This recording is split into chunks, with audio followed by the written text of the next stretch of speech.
तो नहीं आएगी। Dear students, this is our first video lecture of class 5th SST, and today we will learn the first chapter of SST, and it is about globe, the model of the earth. A globe is a small ball-like model of the earth. जो globe है वो अर्थ का model है. जैसे just like a toy car. A toy car is the model of the real car. In the same way, a globe is the model of the earth. It shows the correct shape, size and location of various continents, countries and cities on the earth. यह दिखाता है correct, बिल्कुल सही shape, size और location किसका, of various continents का, countries का and cities का अर्थ पर. It also shows the oceans and rivers of our earth. यह oceans भी दिखाता है और rivers भी दिखाता है अर्थ की. The land and the water bodies on a globe are shown in different colors. जो धरती है और जो water bodies हैं वो globe पर different colors में दिखाए गए हैं. The oceans are shown in blue. जो oceans है वो blue color में दिखाए गए हैं. Here the ocean is shown in blue color. The countries are shown in different colors so that they can be easily located.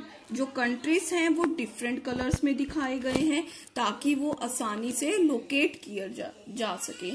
Here you can see these are countries in the yellow color, orange color and the purple color. These all are countries in different colors.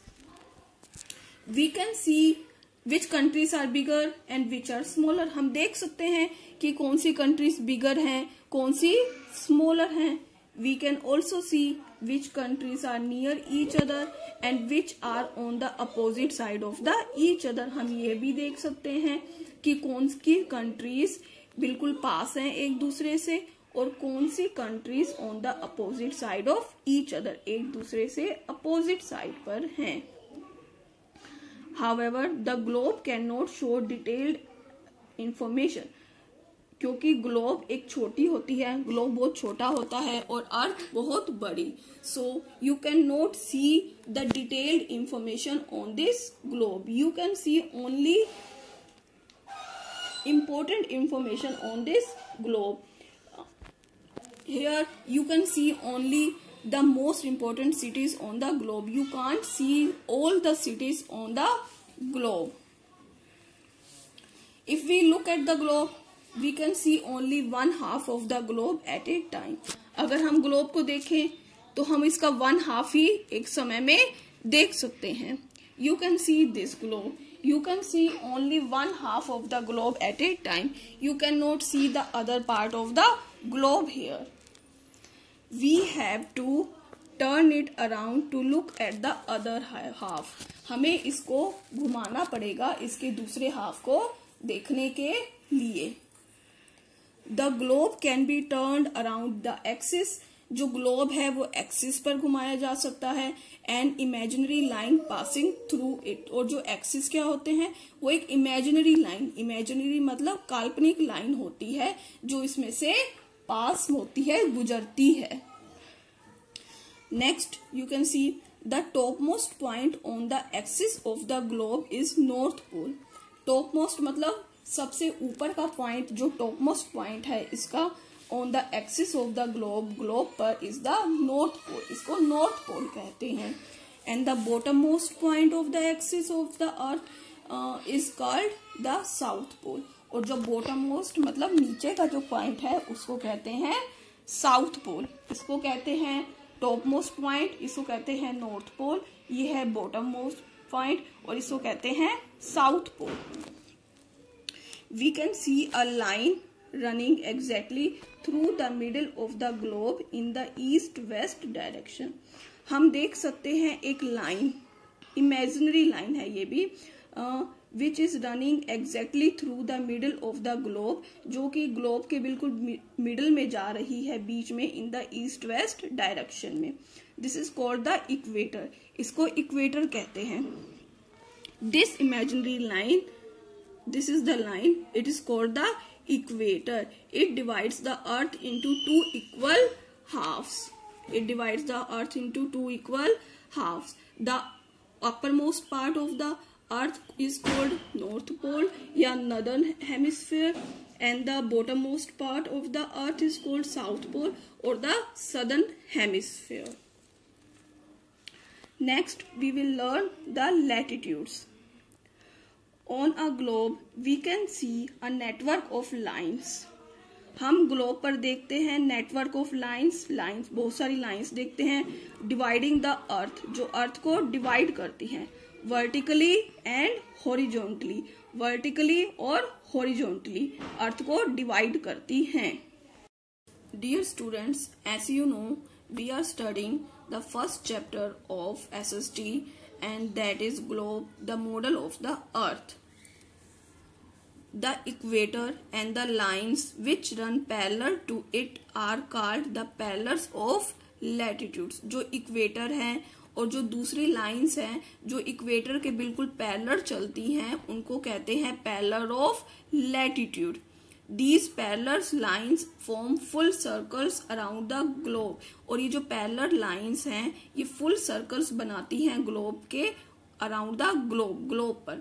As we move from the equator, जैसे ही हम equator से move करते हैं कहाँ, towards the poles की तरफ, these lines decreases in size, ये lines छोटी होती चली जाती हैं।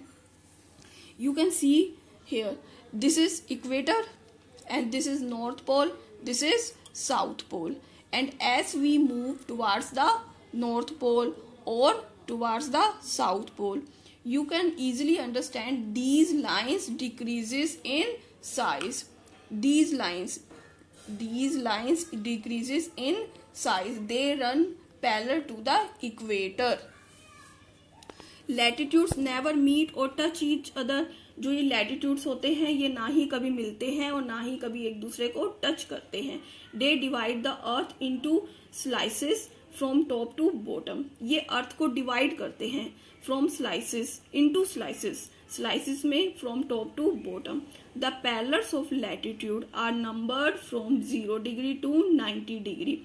जो ये पैरेलल्स हैं ऑफ लैटिट्यूड इनको नंबर दिया गया है are numbered from कहाँ से 0 degree to 90 degree. The lines of latitudes are marked in degrees, इनको डिग्रीज में मार्क किया जाता है। The equator which is the 0 degree latitude is the longest of the parallel। जो इक्वेटर है वो है 0 डिग्री latitude और is the longest of the parallel, और ये सबसे longest है। इसको सबसे लॉन्गेस्ट, ये सबसे लॉन्गेस्ट पैरेलल है। क्यों है सबसे लॉन्गेस्ट पैरेलल? क्योंकि जैसे ही हम मूव करते हैं टुवार्ड्स द नॉर्थ पोल या फिर south pole, all the other lines और the other parallel lines decreases in number. This is the longest parallel, this is the longest parallel and this is called equator. It divides the earth into 2 equal halfs, यह earth को 2 equal parts में divide करता है। The northern half is known as the northern hemisphere, जो northern half है उसको northern hemisphere कहते हैं, वाहिल जबकि the southern half is called the southern hemisphere, और सदर्न हाफ को सदर्न हेमिस्फीयर कहते हैं। These parallels keep decreasing in length as they move towards the poles. These parallels हैं, जो ये पैरेलल लाइंस हैं वो डिक्रीज छोटी होती चली जाती हैं इन लेंथ में, जैसे ही है ये these parallels keep decreasing in number, ये पैरेलल लाइंस नंबर डिक्रीज होती चली जाती हैं, छोटी होती चली जाती हैं लेंथ में, एज दे मूव, जैसे ही ये मूव करते हैं टुवार्ड्स द पोल्स की तरफ हम मूव करते हैं। At the poles this line is just a point, और पोल्स पर ये खत्म। Dear students, the rest of the chapter we will read tomorrow, and for today your homework is you have to read this chapter again and try to understand this chapter. अगर इस chapter में आपको कुछ भी समझ में नहीं आ रहा तो आप इस वीडियो को दोबारा सुनकर इस चैप्टर को समझने की कोशिश करिए. And for today your homework is you have to find out 3 questions. The first question is what is a globe? The second question is what is equator? And the third question is the equator divides the earth into which 2 equal halves? You have to find out these 3 questions. Thank you.